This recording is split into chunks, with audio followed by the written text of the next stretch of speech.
ও বান্দা, এই চেহারার ব্যাপারে আম্মা জান আয়েশা বলেন, আমি আমার হুজরা মুবারাকায় একদিন হঠাৎ করে আমি সেলাই করতেছিলাম, সুইটা আমার পড়ে গেল। আমার আলোর বড় প্রয়োজন হয়ে যায়। নবী আমার ঘরের মধ্যে আসার পরে, আমার ঘরের মধ্যে ঢুকার পরে সঙ্গে সঙ্গে আমার আর আলো লাগে নাই।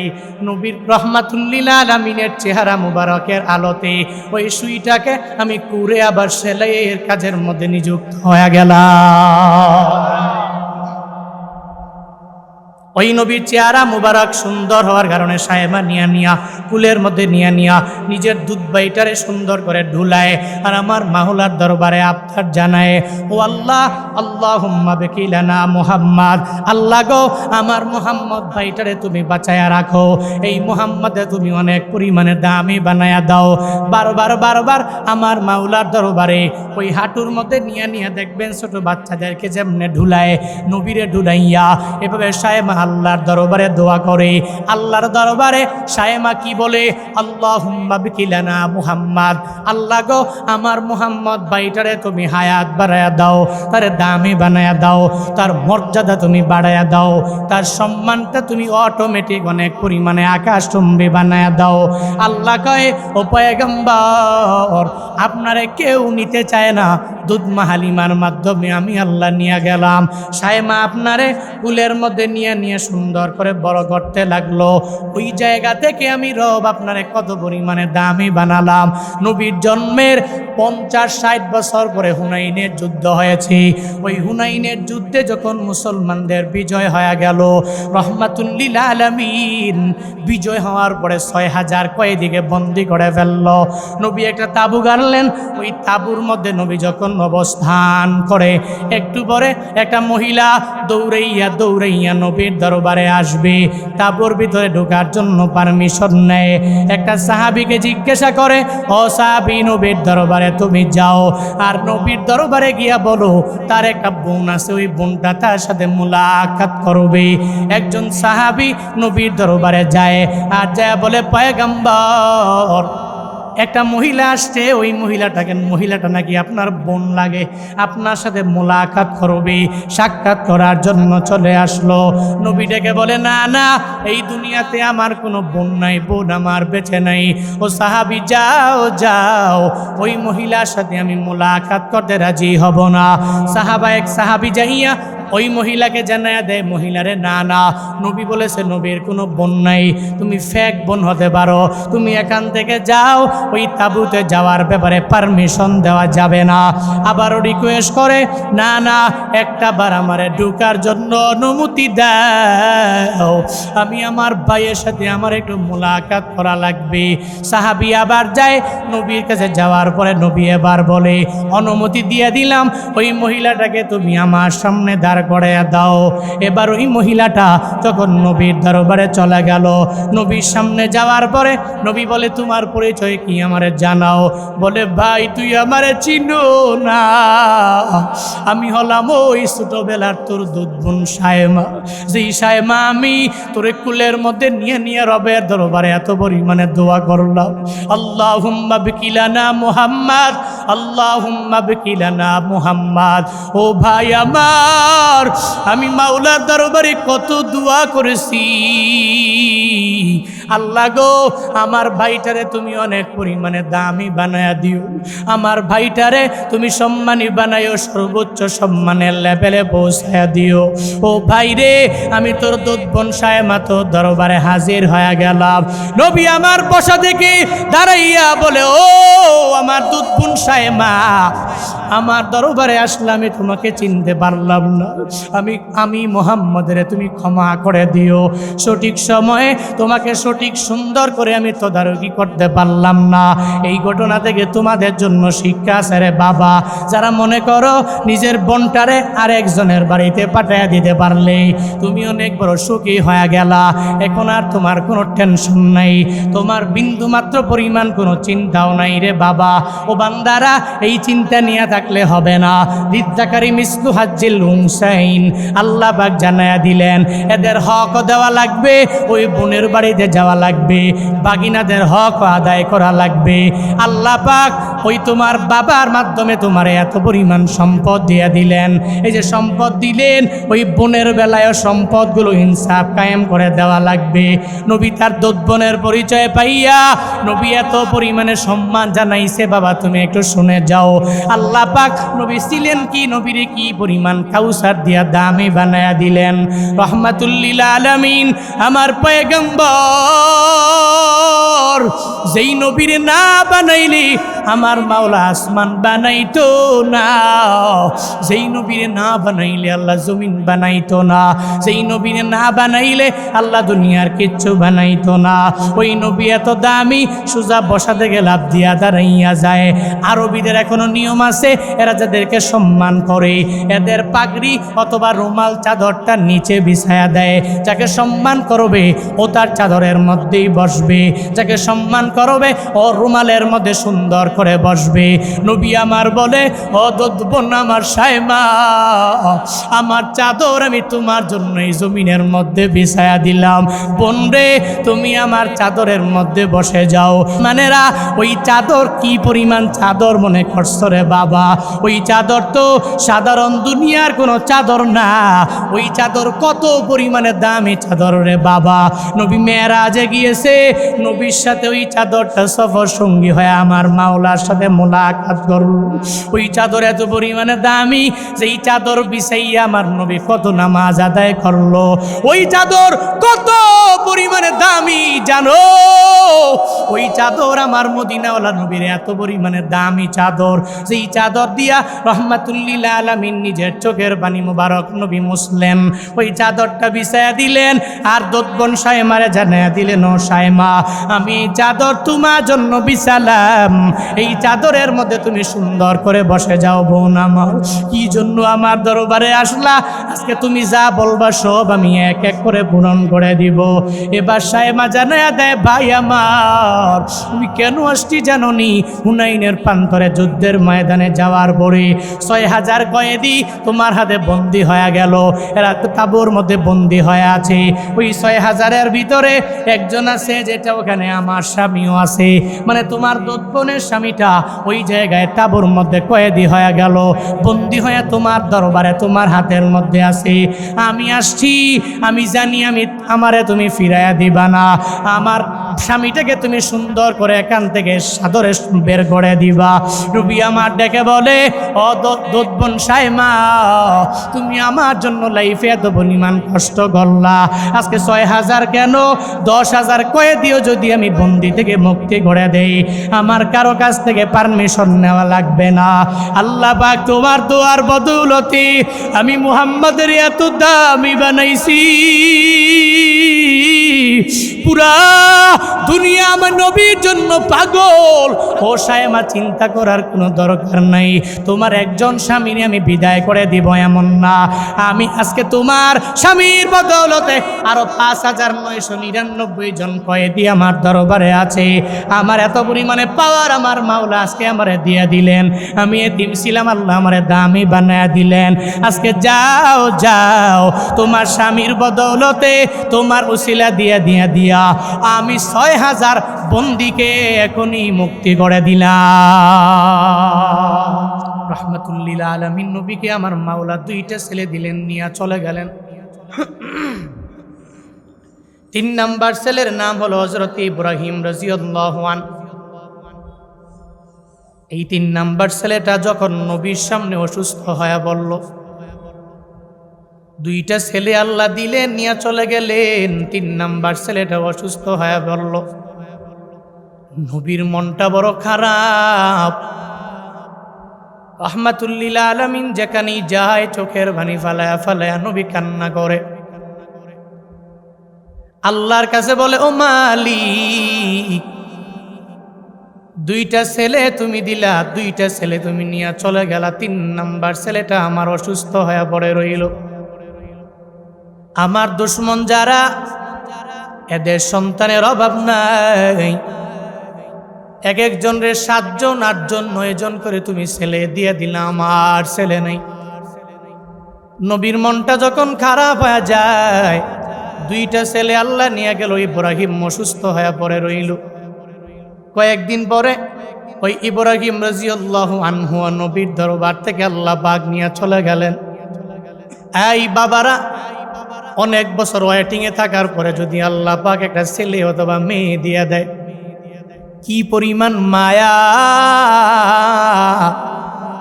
ওই ছেলের জন্য বড় পাগল পারা হয়ে যাও বাবারা। রাত 10টা-12টা বাজে যদি ওই ছেলেটা বলে, বাবা আমি আঙ্গুর ফল খাইতে আমার বড্ড মনে যায়, দেখবেন বাবা একটা বাইক নিয়ে নাগেশ্বরী দৌড়ে যায় আঙ্গুর ফল কেনার জন্য। ওইটা নিয়ে আসিয়া ছেলের হাতের মধ্যে দিয়ে দেয় ছেলের মন জুগাইবার জন্য। একটা ছেলের জন্য, মেয়ের জন্য এত পরিমাণ পাগল পারা তোমরা হয়ে যাও। আমার নবীও তো তোমার আমার মতো একজন বাবা। আল্লাহ পাক 2টা ছেলে আমার নবীর দিয়ে দিলেন, নিয়ে চলে গেলেন। 3 নাম্বার ছেলেটাও যখন নবীর দরবার থেকে আল্লাহ উঠায় নিয়ে চলে গেলেন, নবীর মনটা অটোমেটিক আরো খারাপ হয়ে গেল। ওদিকে দুশ্মন আবু জাহাল, উতবা, সাইবা, মুগিরা এরা তো আছেই নবীর পেছনে লাগা। নবীকে দেখতেও পারে না, নবীর দাওয়াত এরা সুন্দর করে মেনেও নিতে পারে না। একটা পর্যায়ে আল্লাহ পাক যে নবীর 2টা ছেলে দিলেন, নিয়ে চলে গেলেন। 3 নাম্বার ছেলেও চলে গেল। আবু জাহালের বাড়ির মধ্যে এত পরিমাণে আবু জাহাল খুশি হয়ে গেল। সব বন্ধু বান্ধবের নিয়ে একে অপরে বলতে লাগলো, তোমরা জানো নি এই যে মুহাম্মদ, তার নাম নেওয়ার মতো দুনিয়াতে কেউ থাকবে না। তার সন্তান যাই দুনিয়াতে আসে সব মারা যায়, তার নাম নেওয়ার মতো থাকবে না। আরবে যাদের সন্তান থাকে না এদেরকে বলা হয় আবতার, নিঃসন্তান এদেরকে বলে। আবু জাহাল সব জায়গায় বলতে লাগলো, মুহাম্মদের মতো আবতার এলাকায় কেউ নাই। আমগো ছেলে আছে, এই মুহাম্মদের ছেলে নাই। আমাদের নাম নেওয়ার মতো লোকের অভাব হবে না, কিন্তু মুহাম্মদের নাম নেওয়ার মতো কেউ থাকবে না। একটা পর্যায়ে যখন বারবার আমার নবীর ব্যাপারে এটা বলে, নবীর 1 নম্বরে সন্তান হারানোর বেদনা, 2 নম্বরে আবু জাহাল, উতবা, সাইবা, মুগিরাদের আবতার বলার বেদনা, নবীর মনটা খারাপ হয়ে গেল। আল্লাহ পাক ডেকে বলে, ও জিবরাইল যাও যাও যাও, আমার নবীর দরবারে যাও। ওই নবীর দরবারে গিয়ে সূরা কাউসার নবীর উপরে নাজিল করে জানায়া দাও। আমার নবীরে বলো, নবীর চিন্তা করার কোনো মানে নাই। আমি আমার নবীকে 3টা ছেলে দিয়ে দিছি, ওই 3টা ছেলে আমি আল্লাহ নিয়ে চলে গেলাম। তবে নবী কান্না করবেন না। ইন্না আতাইনা কাল কাউসার ফাসাল্লি লিরাব্বিকা ওয়ানহার ইন্না শানিআকা হুয়াল আবতার। নবী গো, চিন্তা করার কোনো মানে নাই। যদিও ছেলে দিলাম না, আমি আপনাকে কাউসার উপহার দিয়ে দিলাম। আল্লাহ পাক বলেন, ও পয়গম্বর, আমি আপনারে কাউসার দিয়ে দিলাম। এর মানে কাউসার মানে হাউজে কাউসার, শুধুমাত্র এটা না। মুফাসসিরিনে কেরাম বলেন, নবীর জন্ম থেকে নিয়ে মৃত্যু পর্যন্ত যত সমস্ত কল্যাণ আছে, এই সব কল্যাণগুলো এই কাউসারের মধ্যেই নিয়ে ধরে বাবা। আল্লাহ পাক নবীরে কি দেয় নাই? ওই যে আবু জাহাল বলল নবীর নাম নেওয়ার মতো কেউ থাকবে না, নবীর নামও কেউ নিবে না, কারণ সব 3টা ছেলেই দুনিয়া থেকে বিদায় নিয়ে চলে গেল। আল্লাহ কয়, ও পয়গম্বর, চিন্তা করার কোনো মানে নেই।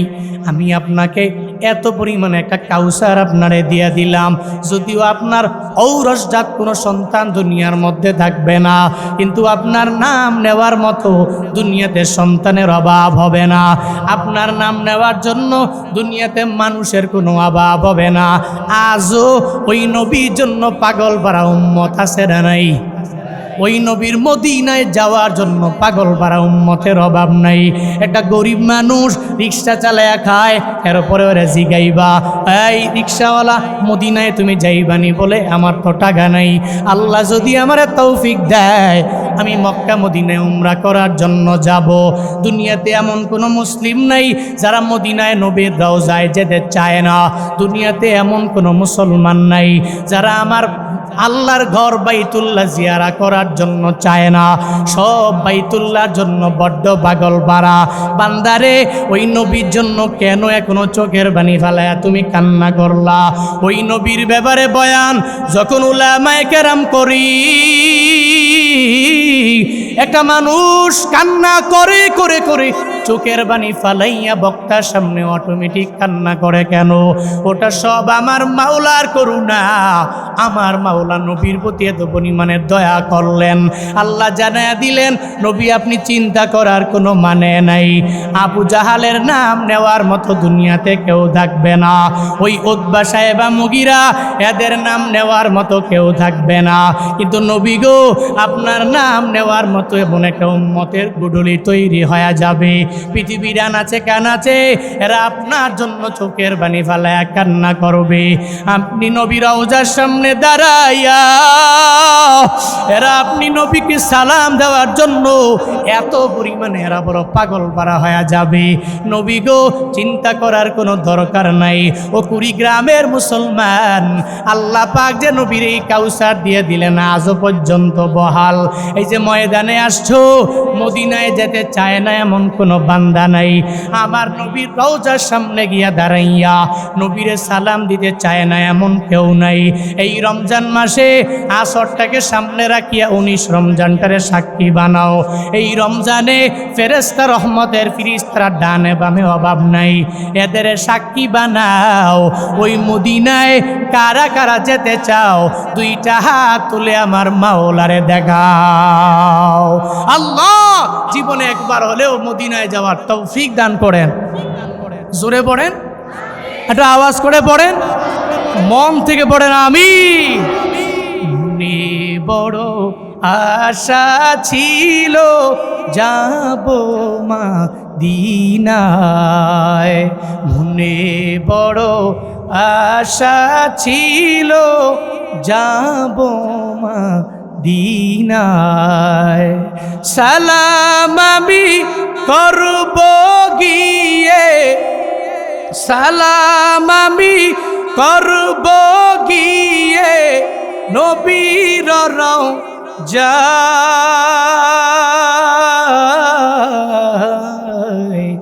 মনে বড় আশা ছিল, মনে বড় আশা ছিল আরব সাগর পারি দিব, নাই কো আমার তোরি পাখি নয় তো উড়ে যাব ডানাতে ভর করি। আরব সাগর পারি দিব, নাই কো আমার তোরি পাখি নয় তো উড়ে যাব ডানাতে ভরি। আমার আশায় আছি সম্বল নাই, আশায় আছি সম্বল নাই, করি কি উপায়।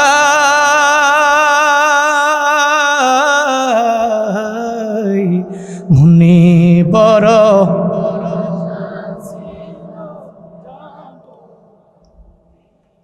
মনে বড় আশা ছিল, মনে বড় আশা ছিল।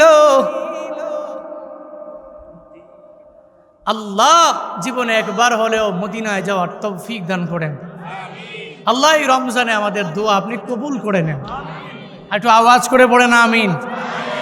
আল্লাহ কয় আপনার মন ঘাবড়ানোর প্রয়োজন নাই তো।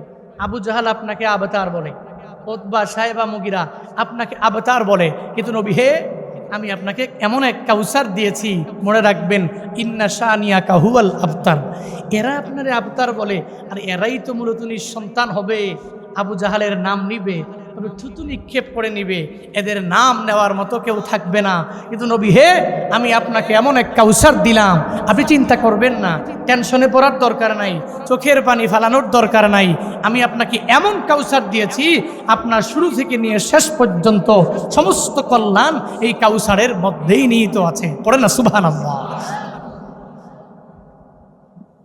তাহলে নবীকে আল্লাহ পাক কি দিয়েছেন? সবাই বলেন না, কি দিছেন? কাউসার দিছেন। এবার কাউসার মানে শুধু হাউজে কাউসার নয়, বরং নবীর জিন্দেগীর সমস্ত কল্যাণ কাউসারের মধ্যে নিহিত। রহমাতুল্লিল আলামিনকে নিতে চায় না, নবীকে নিয়ে দাঁড়ায় আছে রাস্তায়, কোনো ধাত্রী নেয় না। ধাত্রী আসার পরে নবীর ব্যাপারে জিজ্ঞাসা করে, এই মুহাম্মদের বাবা আসেনি? বলে বাবা নাই। মা আসেনি? বলে আছে, কিন্তু এত পরিমাণে গরিব, টাকাও দিতে পারবে না। একটা ধাত্রীও আমার নবীরে নেয় না। এমন একটা হালাত নবীর হয়ে গেল। আল্লাহ পাক রবের পক্ষ থেকে ফায়সালা বানাইয়া দুধমা হালিমারে নবীর দরবারে পাঠাইয়া দিলেন। আল্লাহ কয়, ও পয়গম্বর, আপনি কি ছিলেন, আমি আল্লাহ আপনারে কি দিয়ে দিলাম। আপনি ছিলেন কি, আমি আল্লাহ আপনারে কি পরিমাণ দামি বানায়া দিলাম। নিতে চায় না হালিমা।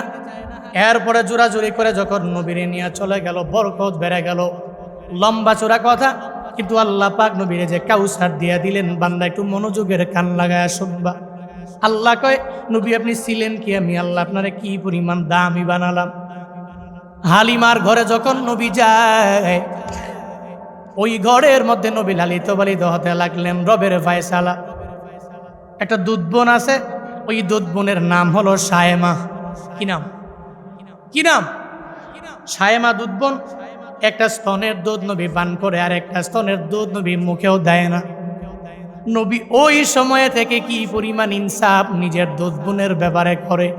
ও নেতারা, আজকে যদি নবীর আদর্শ মানিয়া যদি দুনিয়াতে ইনসাফ কায়েম করতে পারতা, তাহলে এই সমাজের মধ্যে চুরি থাকতো না, ডাকাতি থাকতো না, সন্ত্রাসী থাকতো না।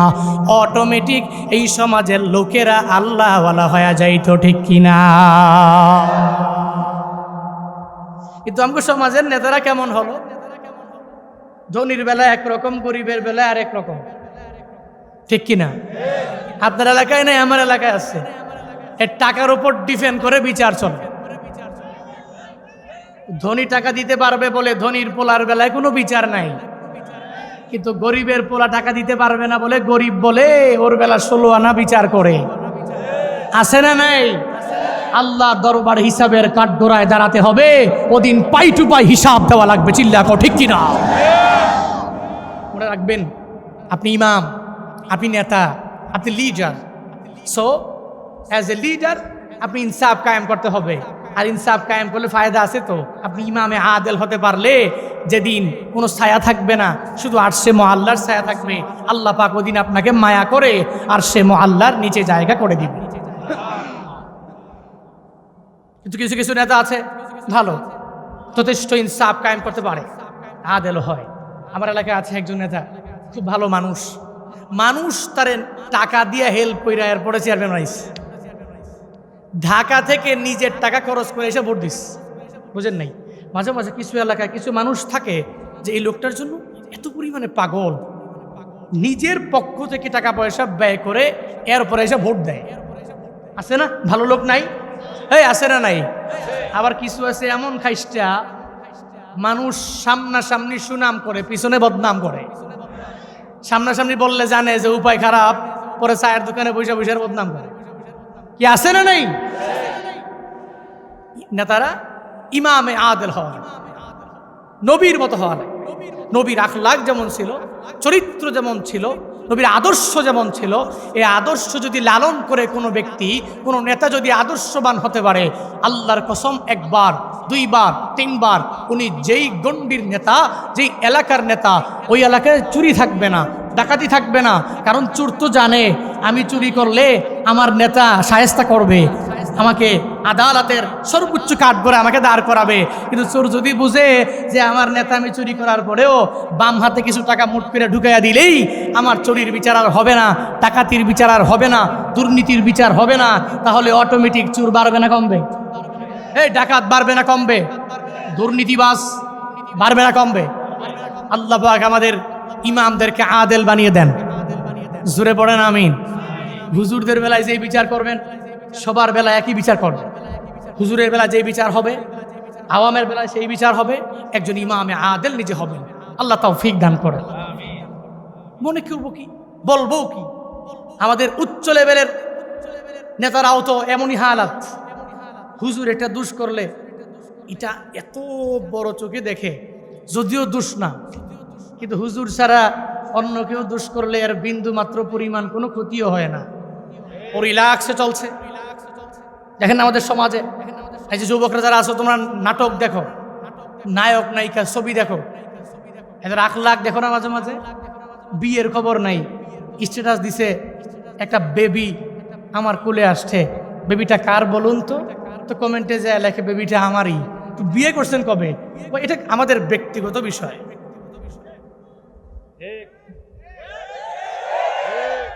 হুজুর যদি রিয়েল বউ নিয়েও ঘুরে, তো হুজুর খেলে ধরে ধরে কি হুজুর খাইয়া লইয়া কাম নাই, কাবির নামা দেখা নাই, ঠিক কিনা? খালি হুজুরেরই দোষ, আর একজনের দোষ নাই। হ্যাঁ, যত আকাম কুকাম করতে পারে হুজুর পারবে না। হুজুর আকাম কুকাম করে না, রিয়েল ভাবে চলবে। এরপরেও খালি হুজুরের দোষের লেগে ঘুরে। হুজুর একটু হাঁটতেছে, তো হাঁটা অবস্থায় দেখে যে একটু আস্তে আস্তে হাঁটে, রিল্যাক্স মোডে যে কয় কি হুজুর রমজান মাস কিরম দাওয়াত খাইছেন? হাঁটতেও তো পারেন না, একটু কম খাইলে হয় না? কি আছে না নাই? এরকম কিছু জাতের লোক দেখবেন সমাজে আছে, এ দেখতেই পারে না। খালি হুজুর দেখলে এর একটা উল্টাপাল্টা কথা না বললে ভালো লাগবে না। আমি জানি আপনারা কুড়িগ্রামের মানুষ, নাগেশ্বরীর মানুষ, আপনারা অন্যরকম, আপনারা অন্যরকম, এটা আমি খুব ভালো করেই জানি। আপনারা একটু ব্যতিক্রম। উত্তরবঙ্গের মানুষ সরল সোজা মানুষ, সারা বাংলাদেশের মানুষ জানে এরা কশ্চিনকালেও কোনো উলামায়ে কেরামের বিরোধিতা মৃত্যু পর্যন্ত করতে পারে না। এই কথার উপরে মৃত্যু পর্যন্ত অটুট থাকতে পারবেন তো ইনশাআল্লাহ? উলামায়ে কেরামের প্রয়োজন আছে তো ইনশাআল্লাহ? কি লাগবে? উলামায়ে কেরাম লাগবে? লাগবে না? হাত তোলেন। বুঝে নাই, রোজায় ধরছে। এই যে মাঝে মাঝে একটু উলট পালট কথা চলে আসলে আমার বাড়ি হইলে আমার বলে কি শুরু করছেন, ধরে লাইছে রোজায়। রোজা কি বলে? রোজা লাগছে, আমাদেরকে বলে রোজায় ধরছে, আরে এই জন্য উলট পালট বল। উলামায়ে কেরামের পক্ষে থাকবেন তো ইনশাআল্লাহ? জন্মের পরে কানে আজান কি দেয়নি, তুমি মৌলবাদী ছাড়া হওনি। জন্মের পরে কানে আজান কি দেয়নি, তুমি মৌলবাদী ছাড়া হওনি। ঠিক কি? আজান লাগে নাই, মৌলবাদ লাগে নাই, খালি বড় হয়ে খালি এদের বিরোধিতা করেন। ওই মৌলবী তো গিয়ে আজান দিছে, একামত দিছে। জন্মের পরে কানে আজান কি দেয়নি, তুমি মৌলবাদী ছাড়া হওনি। আবার মরণের পরে জানাজা পড়াবে, পড়াবে কি পড়াবেন? মরণের পরে জানাজা পড়াবে, তখন কোথায় পালিয়ে যাবি? ইমামুল আউয়ালিনাল আখিরিন বহরে সদকা রহমাতাল লিল আলামিন, শুধু ওজুদাস রহমাতাল লিল আলামিন, মসজিদে ও শুধু হামারো এ জমিন, সৈয়দুল কাউনাইন কদমুল মুরসালিন, আখিরামত বুদে ফকরুল আউয়ালিন। নবীরে আল্লাহ কি পরিমাণ দাম দিয়ে দিলেন, আল্লাহ পাক কাউসার নবীরে দিয়ে দিলেন। আল্লাহ পাক জানায়া দিলেন নবী চিন্তা করার দরকার নাই। এখন আপনার কাজ হবে, আপনি রবের জন্য নামাজ পড়বেন, রবের জন্য কুরবানি হবে। নামাজ কার জন্য হবে? কার জন্য? ও রোজা রাখনেওয়ালারা, রোজা কার জন্য? কার জন্য? আস-সাওমুলি ওয়া আনা আজজিবি, রোজা তো আমার, এর প্রতিদান আমি আল্লাহ নিজ হাতেই তো দিব। সুবহানাল্লাহ পড়ে না? ও মিয়া, এই যে রোজা রাখছেন, এই রোজা কার জন্য রাখছেন? কেউ টাকা দিবে, বাড়ি করে দিবে? মনে রাখবেন, সমস্ত ইবাদতের মাঝে ইখলাসওয়ালা একটা আমল আছে, এটা হলো সওম, রোজা। কারণ রোজা মানুষ টাকা দিবে এজন্য রাখে না, রোজা মানুষকে দেখানোর জন্য রাখে না, নামাজ মানুষকে দেখানোর জন্য পড়ে, হজ মানুষকে দেখানোর জন্য করে, যাকাত মানুষকে দেখানোর জন্য দেয়, কিন্তু সওম মানুষকে দেখানোর জন্য কোনো ব্যক্তি করে? যারা রমজান পাইয়া তাওবা করিয়া আমার মাওলার দরবারে ক্ষমা নিতে পারল না। ও বান্দা, রমজান পাইলা, রবের দরবারে তাওবা করে ক্ষমা নিতে পারলা না, আমার মাওলার দরবারে কি হিসাব দিবা? নবীর সামনে এই চেহারা নিয়ে, কোন চেহারা নিয়ে কেমনে দাঁড়াবা? নবীরে কি বলবা গিয়া? নবী যদি বলে, জিব্রাইল আমারে বলল, রমজান পাইয়া সুন্দর করে তাওবা করে নিজের জিন্দেগির গুনাহ ক্ষমা করাইতে পারল না, এরা ধ্বংস হয়ে যাক। জিব্রাইল বলার পরে নবী আমিন বলল। দ্বিতীয় সিঁড়ির মধ্যে নবী উঠলেন, আবার নবী আমিন বললেন। কেন বললেন? জিব্রাইল নবীর দরবারে আয়েশা নবীকে বলে, ও পয়গম্বর, আপনার নাম শোনার পরে যারা দরুদ পড়ে না, এরা ধ্বংস হয়ে যাক। নবী জোরে আমিন বললেন। 3 নম্বরে আবার কেন আমিন বললেন জানুনি?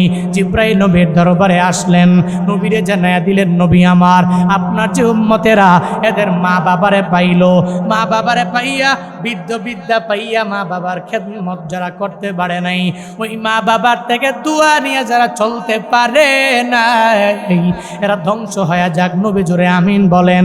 নবী বলেন, এজন্য আমি জোরে জোরে আমিন বললাম। ও কুড়িগ্রামের মুসলমান, নাগেশ্বরীর মুসলমান, হাসনাবাদের মুসলমানেরা, এই দিনের বেলার মাহফিল থেকে তালিম নিয়ে বাড়ি যাবা।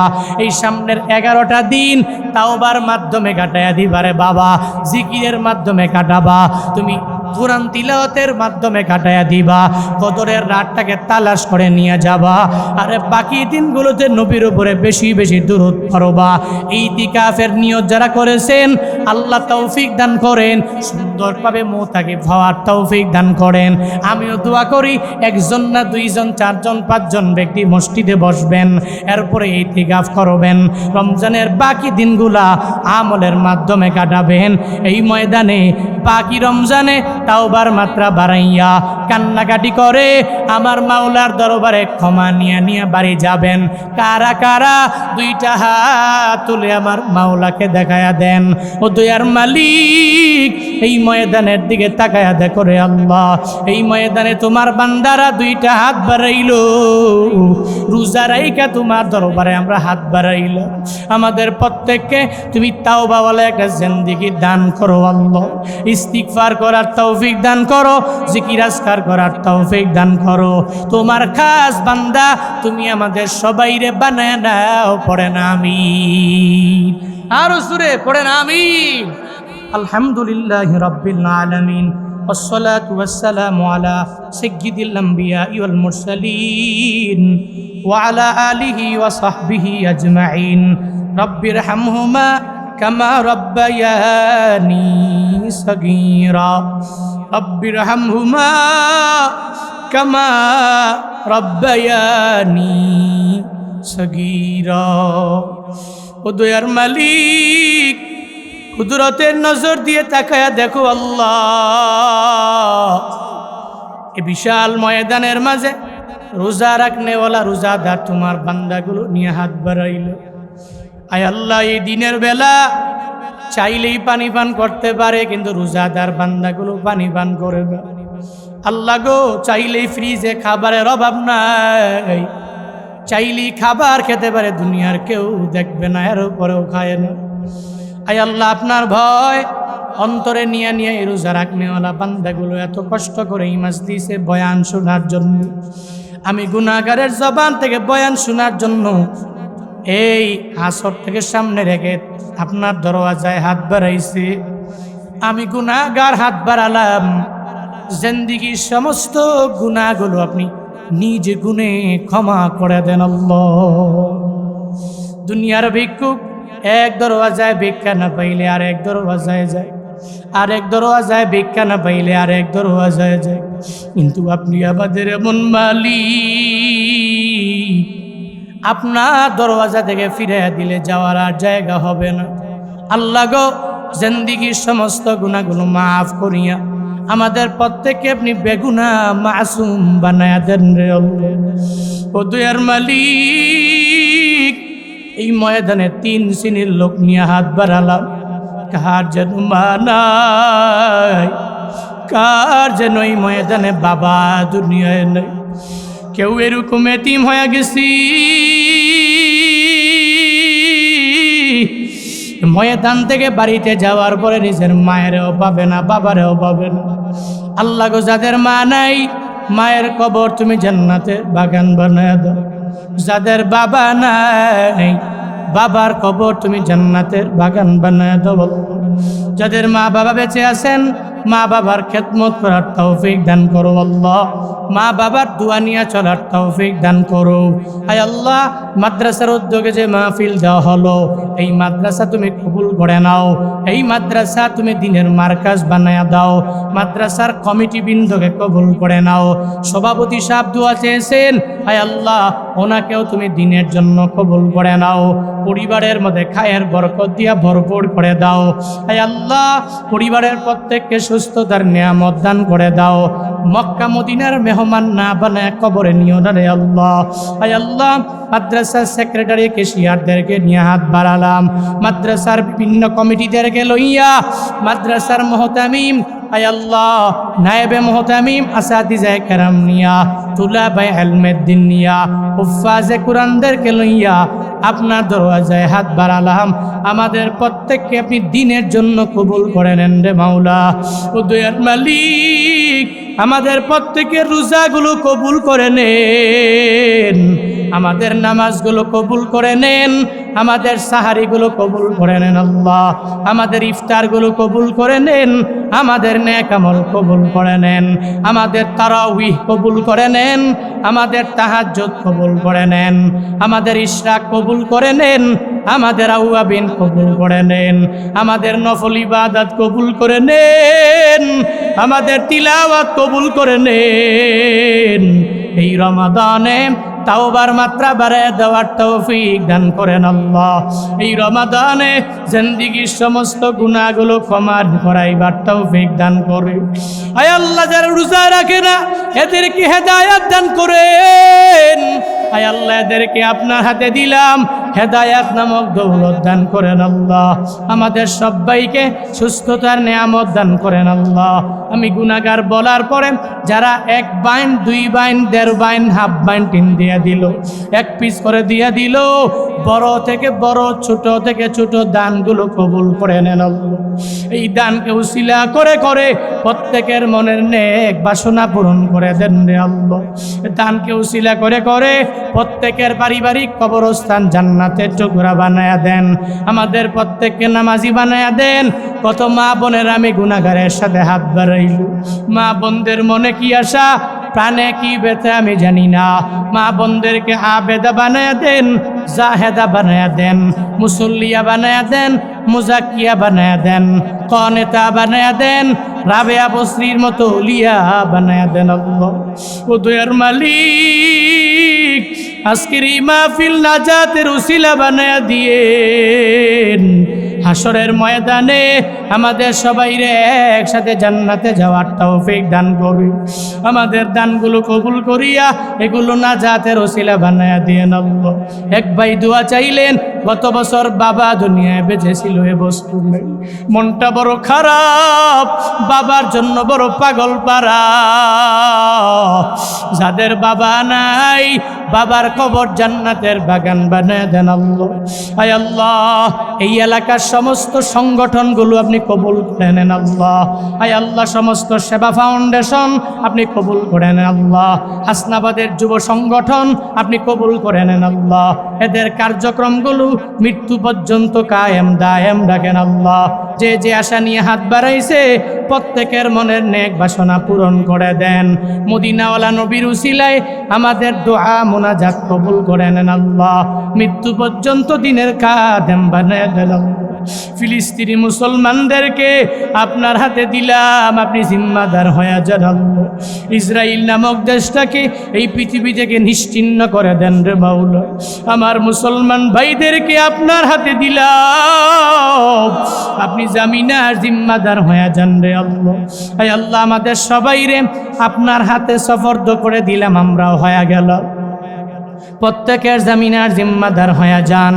রব্বানা তাকাব্বাল মিন্নি ওয়া মিন্না ইন্নাকা আনতাস সামিউল আলিম ওয়া তুব আলাইনা ইয়া মাওলানা ইন্নাকা আনতাত তাওয়াবুর রহিম। ওয়া সাল্লাল্লাহু তাআলা আলা খাইরি খালকিহি ওয়া আলা আলিহি ওয়া আসহাবিহি আজমাইন। আমিন আমিন আমিন।